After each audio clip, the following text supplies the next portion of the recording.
Yeah, that's what I would say to him and anybody else that thinks like him. Now they want him to apologize. Let's censure him. Oh, that's fine. But the reality is that he represents a mentality, and his foreign policy is coming out of that mind. His domestic policy is coming out of that mind. You see now Jeff Sessions, his attorney general, is talking about a rollback on the crack law, where the mandatory minimums are back.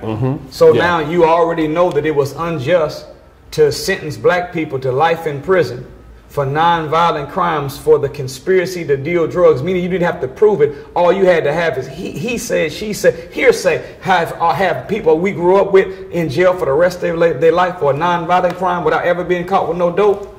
But when it came to black people, when crack epidemic hit us, they let us die. Yeah, they did. And locked up everybody for life that sold it. But now there's an opiate epidemic. Right. And the dominant population using the opiates are middle-aged white men. So now for us, roll back mandatory minimums, lock them up, let them die, imprison those that sell it for life. But when it comes to you having a little white people having a little drug problem, now don't lock them up. Give them some Narcan. If they overdose, resurrect them from the dead. If they have dope on them, don't worry about it. Put them in a treatment center. And now they want to get billions of funding to make sure that they can educate their people so that it doesn't become the epidemic that crack became for us. So, you know, we're dealing with a racist in the White House, but he ain't the first one. No, he's not. And we had 43 other Donald Trumps before this. We've been dealing with him for decades. Look, white people are not mad at Donald Trump because of what he's saying or doing. They're mad at him because he's not good at performing the trick. You looking at Trump, you can see the strings. Now, when you say the trick.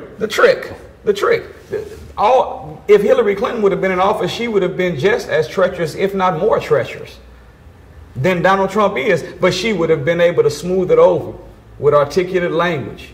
She would have been able to perform the trick a little bit better. But with Donald Trump, you can see the rabbit all in his sleeve. Yeah. You see the strings coming, the piercings all over the place. You can see all the tricks while he's doing it. So they're mad at him because he's not good at hiding. Yeah, he can't disguise the wicked, racist policies that America has always dealt with us as a people under.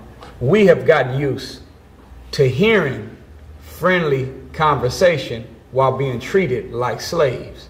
Now with him, he's saying, you know what? I'm going to treat you like one, and I'm going to call you one. Yeah. And we're more mad at him than we were at the others because they performed the trick better. Yeah. Even though the result of the trick is still a trick.